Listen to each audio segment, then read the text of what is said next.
பக்கம் Lisa night நேரத்தில் hospital பெட்டில் படுத்திருக்கா. அப்போ ஒரு நர்ஸு லிசாவுக்கு இன்ஜெக்ஷன் போடுறதுக்காக வராங்க.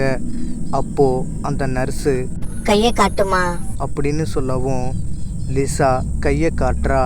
அப்போ லிசா அந்த நர்ஸுக்கிட்ட கேட்குறா, சிஸ்டர் எப்போ நான் ஹாஸ்பிட்டல் விட்டு டிஸ்சார்ஜ் ஆகுவேன் அப்படின்னு கேட்கவும் அதுக்கு அந்த நர்ஸு சொல்கிறா, இனிமே நீ நிரந்தரமா டிஸ்சார்ஜ் ஆக போற லிசா அப்படின்னு சொல்லவும் அதுக்கு லிசா சொல்கிறா, என்ன சிஸ்டர் சொல்றீங்க அப்படின்னு கேட்டுட்டு அந்த நர்ஸு முகத்தை பார்க்குறா. அப்போ அந்த நர்ஸு முகம் ரொம்ப கொடூரமாகவும் பயங்கரமாகவும் இருக்கு. அதை பார்த்த லிசா பயத்தில் காப்பாத்துங்க அப்படின்னு கத்த ஆரம்பிக்கிறா. அப்போ அந்த கொடூரமான நர்ஸு லிசா கிட்ட சொல்கிறா, நீ எவ்வளவுதான் கத்துனாலும் வெளியே யாருக்கும் கேட்காது அப்படின்னு சொல்லிக்கிட்டே தட்டில் இருக்கிற ஒரு ஆப்ரேஷன் பண்ணுற கத்தியை எடுத்து அந்த நர்ஸ் லிசாவை குத்த வரா. அப்போ லிசா அந்த கத்தி குத்துலேருந்து தப்பிச்சிடுறா.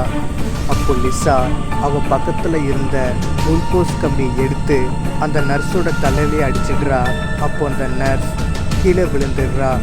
அப்போ லிசா கொஞ்சம் கொஞ்சமாக அந்த நர்ஸ் கிட்ட போகிறா. அப்போ திடீர்னு அந்த நர்ஸ் கண்ணை முழிச்சு எந்திரிச்சு லிசாவையே முறைச்சி பார்த்துட்டு நிற்கிறா. அப்போ லிசா அந்த கொடூரமான நர்ஸ் கிட்ட சொல்கிறா, ஒழுங்கு மரியாதையை நான் வெளில போக விடுடி இல்லைன்னா உன்னை கொன்றுவேன் அப்படின்னு சொல்லவும் அப்போ அந்த நர்ஸ் சொல்கிறா, அவ தான் ஏற்கனவே செத்துட்டாளே அப்புறம் நீ வேற அவளை சாவடிக்க போறியா லிசா அப்படின்னு சொல்லிக்கிட்டே அந்த நர்ஸ் கொஞ்சம் கொஞ்சமாக மெலோனாவாக மாறி லிசாவையே பார்த்துட்டு நிற்கிறா. அப்போது மெலோனா சிரிச்சுக்கிட்டே அவளோட வாயை திறக்கிறா. அப்போ அவளோட வாய் ரொம்ப பெருசாக பொழக்குது. அதை பார்த்து பயந்து போன லிசா அப்போது மெலோனா லிசாவை கடிக்க வரா. அப்போ லிசா ஓடி கதவு கிட்ட வந்து அந்த கதவை திறந்து அந்த நர்ஸு பேஷண்ட் ரூம்லேயே வச்சு கூட்டிகிட்டு திரும்பி பார்க்குறா. அப்போ லிசா ரொம்ப அதிர்ச்சி ஆகுறா. ஏன்னா அந்த ஹாஸ்பிட்டல் பூரா ஒரு அபேண்டன் ஹாஸ்பிட்டல் மாதிரி காட்சி அளிக்குது. அப்போ லிசா திரும்பி பார்க்குறா. அப்போ லிசாக்கும் பின்னாடி ஒரு கருப்பு உருவம் கத்தியை வச்சுக்கிட்டு வேகமாக ஓடி வருது. அப்போ அந்த நேரம்னு பார்த்து திடீர்னு கரண்ட்டு கட் ஆகிடுது. அப்போ லிசா பயத்தில் அழுக ஆரம்பிக்கிறா. இப்படியே கொஞ்ச நேரம் அழுதுட்டு இருக்கா. அப்போ திடீர்னு கரண்ட்டு வந்துடுது. அப்போ லிசா ரொம்ப அதிர்ச்சி ஆகுறா. ஏன்னா 1938 அவளோட அப்பாவும் அசரோட அப்பாவும் பண்ண கொலை சம்பவத்தை அந்த சைக்கோ லேடி மெலோனா லிசா கண்முன்னே காட்டுறா. அதை பார்த்த லிசா தன்னோட அப்பா ஒரு குடும்பத்தையே கொலை பண்ணிட்டாருன்னு தெரிஞ்ச உடனே லிசா செவுத்தில் சாஞ்சபடியே அழுக ஆரம்பிக்கிறா. அப்போ மெலோனா சொல்கிறா, சந்தோஷமா இருந்த என் குடும்பத்தை உன் அப்பாவும் அசரோட அப்பாவும் சேர்ந்து சகிச்சிட்டாங்க. அதனால தான் பணிக்கு பணியா உன் அப்பாவையும் அசரோட அப்பாவையும் நான் கொன்னேன். நான் எப்படி என் குடும்பத்தை என்ன கஷ்டப்பட்டனோ அதே மாதிரி நீயும் அசாரும் கஷ்டப்படணும்னு நான் அப்படி பண்ணேன். அன்னைக்கே உன்னே அசாரையும் கொண்டு என் ஆத்மாவை நானே சாந்தி படுத்திருப்பேன். ஆனா குறுக்க அந்த அலெக்ஸ் வந்துட்டான். இல்லைன்னா அன்னைக்கே அசாரையும் உன்னையும் சேர்த்து கொண்டு இருப்பேன். இந்த தடவையை கிட்டேருந்து உங்களால தப்பிக்க முடியாது அப்படின்னு சொல்லி லிசாவை கத்தியால் குத்த வரா. அப்போ ஒரு மந்திர கயிறு மெலோனா ஆவியை கட்டி போட்டுருது.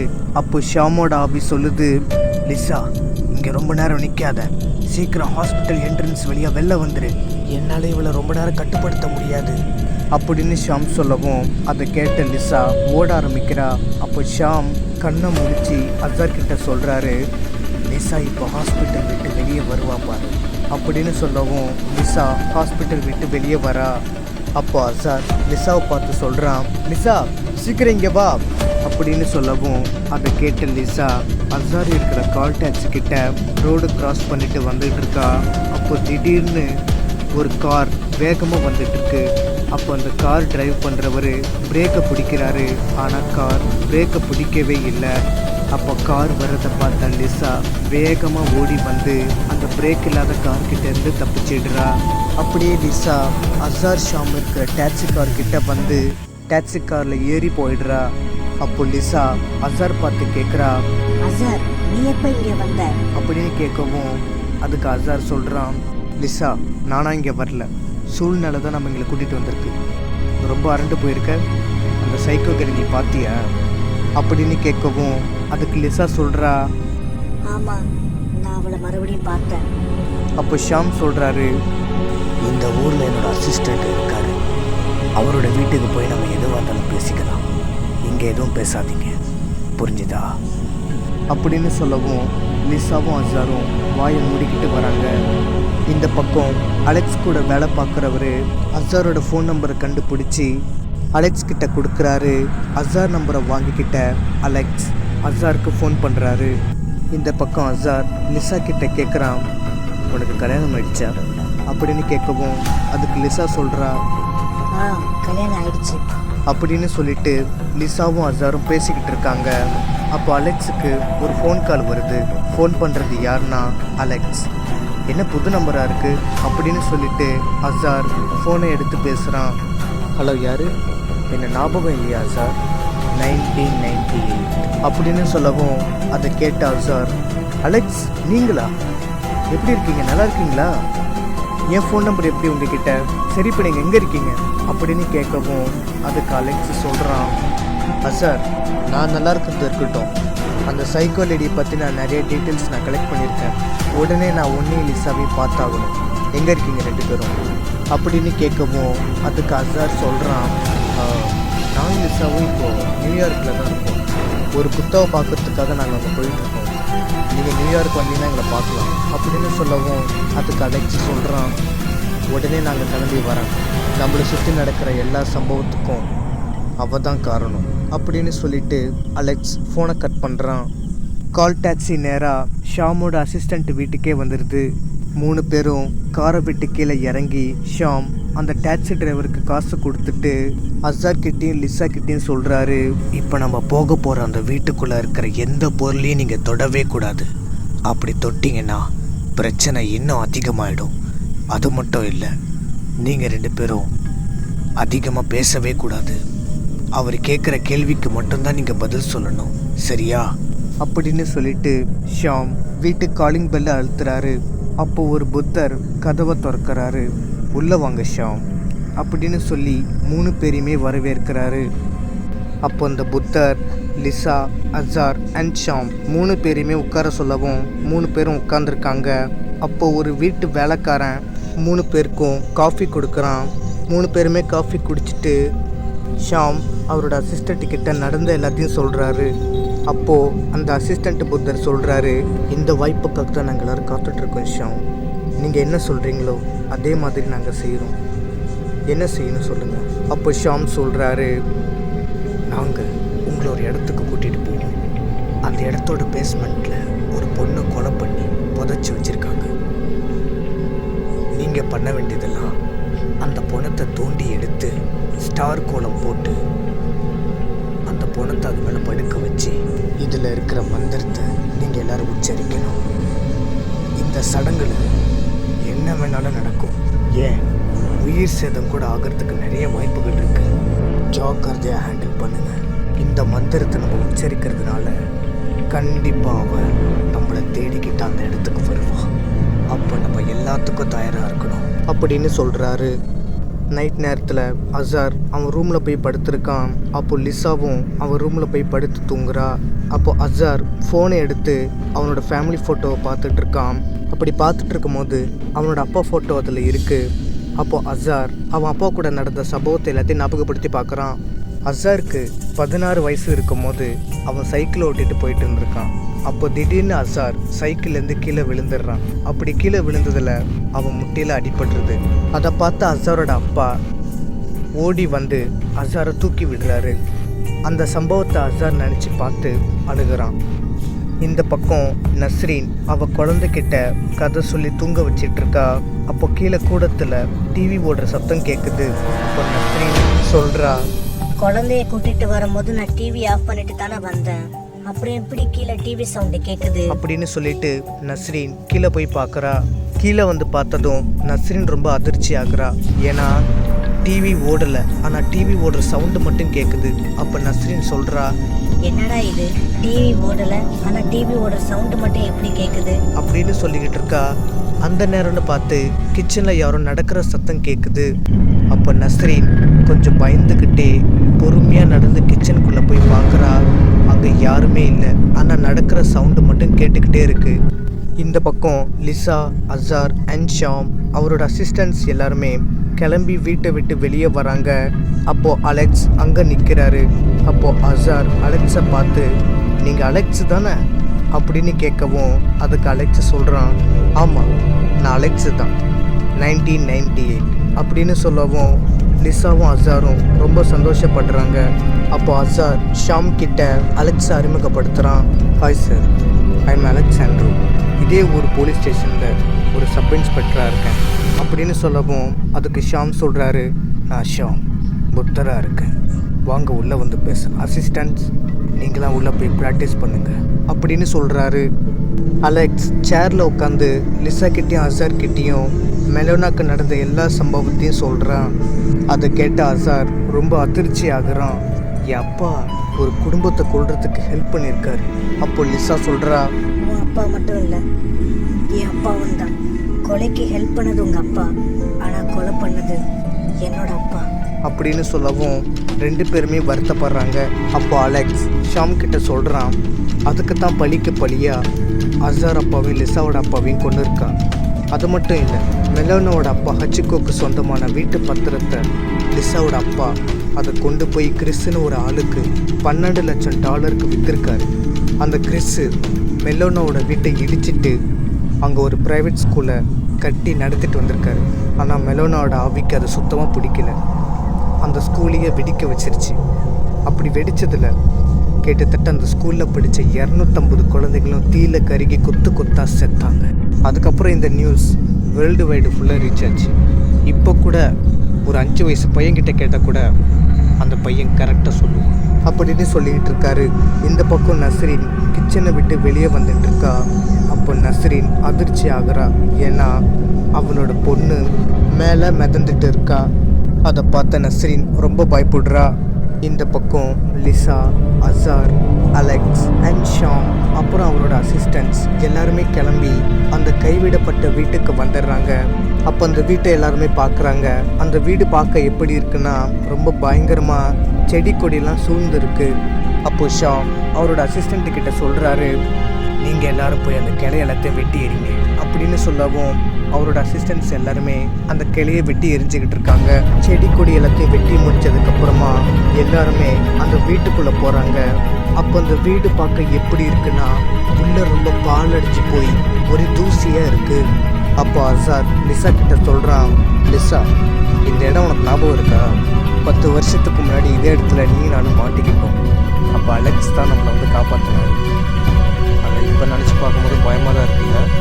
அவ்வளோ பெரிய கட்டடத்தை இடிச்சிட்டு நம்ம இந்த வீடு கட்டியிருக்காங்க அப்படின்னு சொல்லவும் அதுக்கு லிசா எந்த பதிலுமே சொல்லாமல் வந்துக்கிட்டு இருக்கா. அப்போ ஷாம் அசார் கிட்ட சொல்கிறாரு, அந்த பில்டிங்கை இடித்த பாவத்துக்கு தான் இந்த வீடு கட்டின ஒரு வாரத்துலேயே அந்த குடும்பம் செத்து போச்சு. அது கேட்ட அசார், அவங்களையும் கொண்டுட்டாளா? அப்போ ஷாம் சொல்கிறாரு, அவங்கள மட்டும் இல்லை, இந்த இடத்துல யார் குடி வந்தாலும் அல்லது யார் இந்த இடத்த இடிச்சிட்டு இன்னொரு இடத்த கட்டணும்னு நினச்சாலும் ஒரு வாரத்துக்கு அப்புறம் அவங்க இறந்துருவாங்க எங்கே இருந்தாலும். ஏன்னா இந்த இடம் முழுக்க சாத்தானால் சிதைக்கப்பட்டிருக்கு. இந்த வீட்டுக்குள்ளே ஒரு எறும்பே வந்தாலும் அவள் அழிச்சிருவா. ஏன்னா இந்த இடம் முழுக்க சாத்தானுங்களோட வாசனை பரவி இருக்கு. என்னால் அதை உணர முடியுது. புத்தாஸ் மந்திரங்களை படிக்க ஆரம்பிங்க அப்படின்னு சொல்லவும் படிச்சுக்கிட்டே வராங்க. அப்படி மந்திரங்களை படிச்சுட்டு போயிட்டு இருக்காங்க. அப்போ அலெக்ஸ் சொல்கிறான், நான் கனவுல பார்த்த அதே வீடு தான் இது அப்படின்னு சொல்லிக்கிட்டு இருக்கான். அப்போ அந்த நேரம்னு பார்த்து அந்த வீட்டுக்குள்ளே இருக்கிற ஒரு கதவு தானா திறக்குது. அதை பார்த்த எல்லாரும் அப்படியே நிற்கிறாங்க. அப்போ ஷாம் சொல்கிறாரு, எக்காரணத்தை கொண்டு தயவு செஞ்சு யாரும் நிற்காதீங்க, அந்த ஆவி அப்படிதான் ஏதாச்சும் பண்ணிகிட்டே இருக்கும், நீங்கள் அதை எதையும் கண்டுக்காம என் பின்னாடி எல்லாரும் வாங்க அப்படின்னு சொல்லவும் எல்லாருமே தொடர்ந்து நடந்து போயிட்டு இருக்காங்க.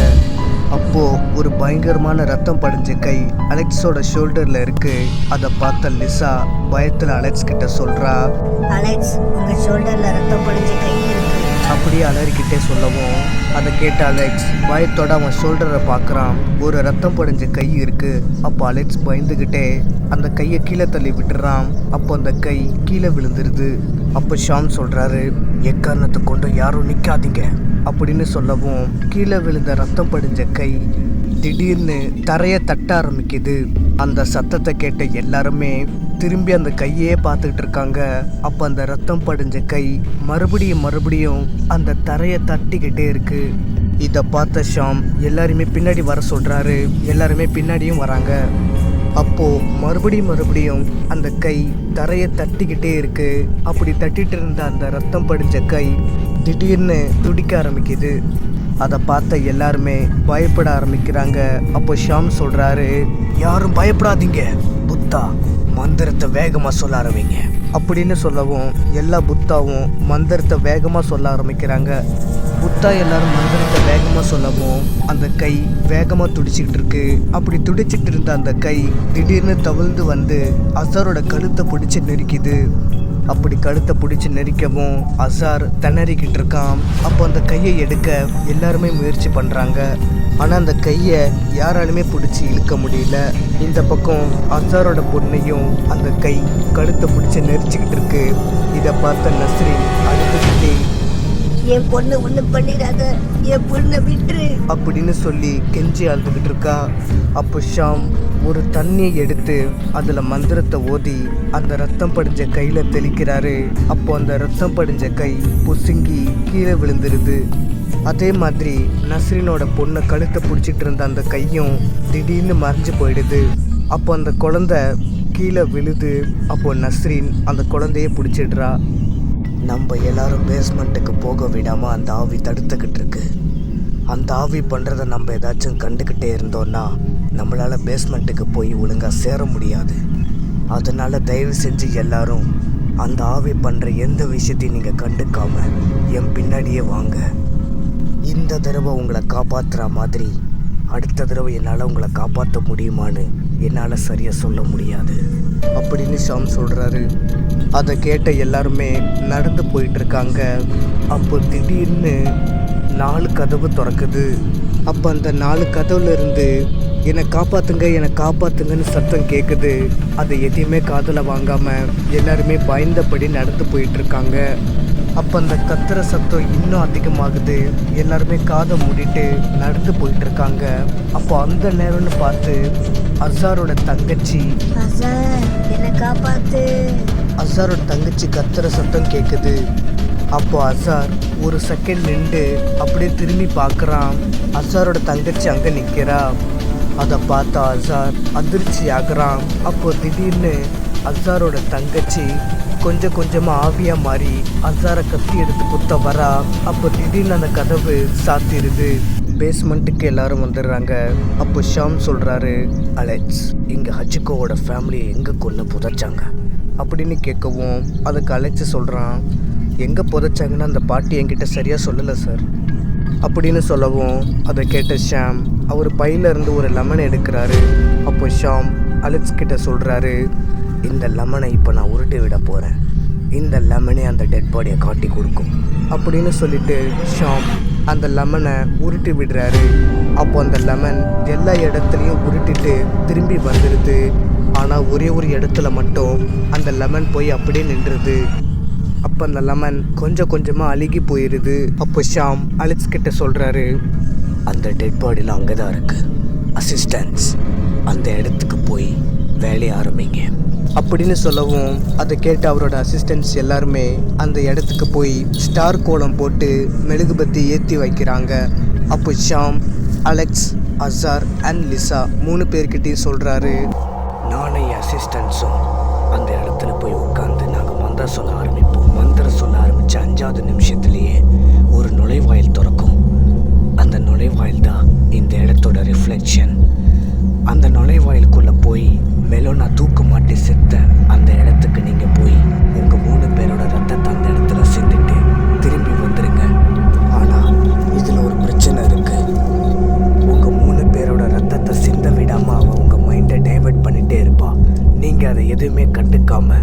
சரியா உங்கள் ரத்தத்தை அங்கே சிந்த விட்டுட்டு வந்துட்டீங்கன்னா அந்த ஆவி அழிஞ்சு போயிடும். நான் சொன்னதை கரெக்டாக செஞ்சிட்டிங்கன்னா அவளை நிரந்தரமாக அழிச்சிடலாம், திரும்பி வர முடியாத அளவுக்கு அப்படின்னு சொல்லிட்டு ஷாம் தன்னோட அசிஸ்டன்ஸோட அங்கே போய் உட்கார்றாரு. ஷாம் அந்த இடத்துல போய் உட்காந்து அவரோட அசிஸ்டண்ட்டோட மந்திரம் சொல்ல ஆரம்பிக்கிறாரு. அவர் சொன்ன மாதிரியே 5 நிமிஷத்தில் ஒரு நுழைவாயில் திறக்க ஆரம்பிக்குது. அப்போ அலெக்ஸ், அசார் அண்ட் லிசா 3 பேருமே சேர்ந்து அந்த நுழைவாயிலுக்குள்ளே போகிறாங்க. அந்த நுழைவாயிலுக்குள்ளே போனதும் அந்த இடம் முழுக்க இருட்டாகவே இருக்குது. அதோட அந்த இடத்துக்குள்ளே நிறைய பேர் பேசுகிற மாதிரியும் நிறைய பேர் முணங்குற மாதிரி சத்தமும் கேட்குது. இதனால் 3 பேருமே பயந்துக்கிட்டே பொறுமையாக நடந்து போய்கிட்டு இருக்காங்க. அப்படி நடந்து போய்கிட்டே மெலனா தூக்க மாட்டி செத்த இடத்துக்கு அவங்க வந்துடுறாங்க. அப்போ லிசா சொல்கிறா, முதல்ல நான் ரத்தம் சிந்துறேன் அப்படின்னு சொல்லிட்டு லிசா அவளோட ஒரு சொட்டு ரத்தத்தை கீழே விடுறா. அப்போ திடீர்னு ஒரு கதவு திறக்குது. லிசா, அசார் அண்ட் அலெக்ஸ் 3 பேருமே திரும்பி பார்க்குறாங்க. அந்த கதவுக்குள்ள ஒரு கருப்பு உருவம் நிற்கிது. அது மட்டும் இல்லாமல் அந்த கருப்பு உருவத்தோட கையில் ஒரு கத்தி இருக்கு. இப்போ லிசா சொல்கிறா, அலெக்ஸ், உன்னோட ஒரு சொட்டு ரத்தத்தை கீழே விடு அப்படின்னு சொல்லவும் அலெக்ஸ் பயந்துக்கிட்டே அவனோட ஒரு சொட்டு ரத்தத்தை கீழே விடுறான். அப்போ அந்த கருப்பு உருவம் வித்தியாசமான உருவங்களாக மாறி ஓடி வந்து அந்த 3 பேரையுமே குத்த வருது. அப்போ அசாரும் அவனோட ஒரு சொட்டு ரத்தத்தை தரையில் விட்டுடுறான். அப்போ அந்த கருப்பு உருவம் கத்திக்கிட்டே வெடிச்சிருது. அப்போ அசார், லிசா அண்ட் அலெக்ஸ் 3 பேருமே தூக்கி வீசப்படுறாங்க. அவங்க 3 பேருமே ஷாம் இருக்கிற இடத்துக்கு வந்துடுறாங்க. அப்போ அசார் ஷாமை பார்த்து கேட்குறான், ஷாம், இனிமே அந்த ஆவி எங்களை துரத்தாதில்ல அப்படின்னு கேட்கவும் அதுக்கு ஷாம் சொல்கிறாரு, அந்த ஆவி இனிமேல் உங்களை தொந்தரவு பண்ணாது. அந்த ஆவியை நான் நிரந்தரமாக அழிச்சிட்டேன்.